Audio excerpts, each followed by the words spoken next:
A reading from the first letter of St. John. My children, I am writing this to you so that you may not commit sin. But if anyone does sin, we have an advocate with the Father, Jesus Christ, the righteous one. He is expiation for our sins, and not for our sins only, but for those of the whole world. The way we may be sure that we know him is to keep his commandments. Those who say, I know him, but do not keep his commandments, are liars, and the truth is not in them. But whoever keeps his word, the love of God is truly perfected in him.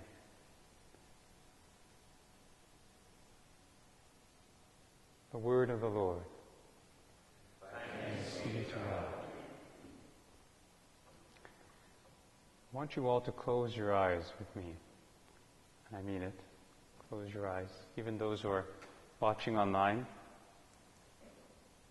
I want you to imagine the person, for all of us, I want us to imagine the brother that we find most difficult in our lives.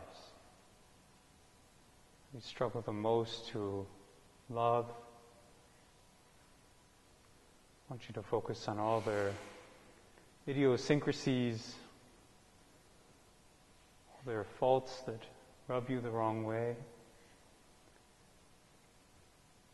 Focus on the utter moral depravity that they show by not being appreciative of all things Spanish. I want you to focus on the unreasonable attachment to bunny rabbits that they might have. Okay. And you can open your eyes. You know, every season has signs that accompany it, by which we know it's here. So when you hear birds start twittering outside your window and buds beginning to come up on the trees, you know it's spring. When the leaves start to turn colors, you know that fall is here. And when you see bags start to form under brother's eyes and begin to feel carpal tunnel in your wrists, and you can smell coffee at all hours of the day, you know that it's the end of the semester. Papers are coming due, and final exams are upon us, and that time is now. And as we hit the end of the semester, as unreal as it might be, we realize that a year has gone by, and we prepare ourselves to be evaluated, to be given grades for everything that we're going to be turning in, hopefully. And we think back over this year, what it's brought us since August. And in doing that, I want to go back to a preaching I gave at St. Meinrad in August, if you might recall, in which I said that ultimately and primarily, this life is a school of charity in which we learn how to love. And that at the end of the year, the primary measure of how the year had gone would not be the grades we got or how many papers we finished or how great the meals we cooked were. The measure of the year would be how we had grown in love. And I think St. John has something similar in mind today. He said, those who say, I know him, which I think we would all hopefully claim to some extent as Christians, but do not keep his commandments, are liars, and the truth is not in them. And what are these commandments? Well, certainly in the Gospels we hear love of God and love of neighbor. So at the end of the day, the real test is our love. So how have we done? How has the year been? How did you do with love of God? Did you keep up with the daily assignments of prayer? Even on the days where it wasn't easy and you didn't really want to be in the chapel? What were the great successes in your love of God? What were the assignments that you got the A on? And love of God can be maybe difficult to evaluate. Often we see its fruits more in love of neighbor, which for St. John is something central. We hear in John's Gospel, Jesus saying, "This I command you," it's John 15, "love one another." And then later, in this same letter of St. John, he's going to say, "If anyone says, 'I love God,' but hates his brother, he is a liar. For whoever does not love a brother whom he has seen cannot love God whom he has not seen." So love of neighbor. How have we done? How has the year been? How did you do with the pop quizzes that come up? You know, when a brother runs the dishes through but then doesn't put them away, or doesn't even run them through. When someone says something unkind to you, maybe just in passing, or is impatient, how did you do with the pop quizzes? And how did you do with the assignments that prepare you for that? The daily readings?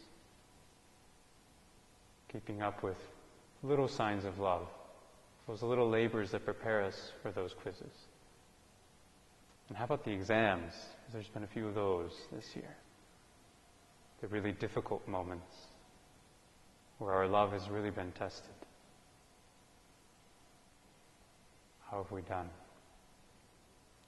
And if we're looking maybe for a measure, a rubric, I suggest that St. Paul has perhaps the best rubric for us on what love for neighbor should look like. So let me go over it. This is how we'll be graded.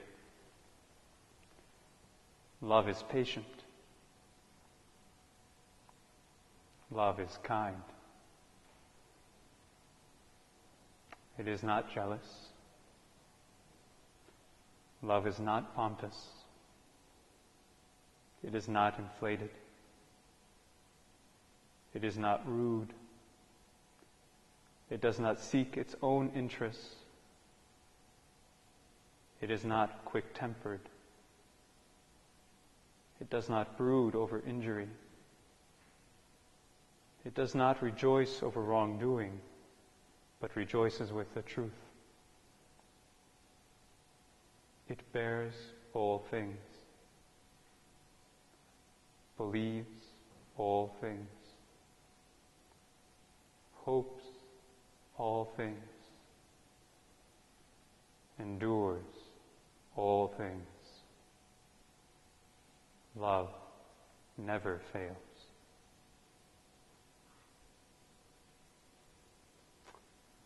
Well, that's a pretty high bar. And if you're like me, you didn't get the A+ this year. So what do we do? Well, there's good news. Like St. John, who says, "I'm writing this to you so that you may not commit sin." That's the ideal that St. Paul is putting for us. But if anyone does sin, if you didn't get the A+, we have an advocate with the Father, Jesus Christ, the righteous one. In terms that any good engineer would understand, there is a huge curve on this class, and it's thanks to Jesus Christ. So even if we didn't make it, Jesus makes up the difference. And he gives us another chance, because Maymester is right around the corner. And this course is going to continue for the rest of our lives. The School of Charity continues. Again, we'll have an opportunity to take the class in love of God, a class in love of neighbor, and reevaluate, and hopefully continue to grow. Jesus is ultimately our model in this love. And so I want to take a moment to study from him or with him, to go to office hours, if you will. So I want you all to close your eyes again. I mean it. Close your eyes. I want you to imagine that same brother or those brothers that I had you imagine at the beginning that you find most difficult to love. And all the things that they do that make that difficult.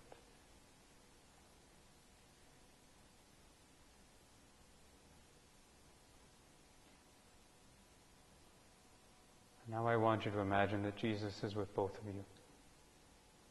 And He's looking at this brother. And I want you to look into Jesus' eyes and see how much love He has for this brother. He's just beaming, overflowing.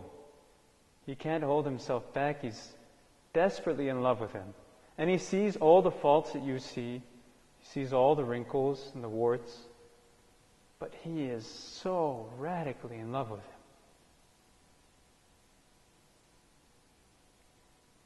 And I want you to turn to Jesus and tell Him, Lord, I'm sorry that I don't love this brother as I should,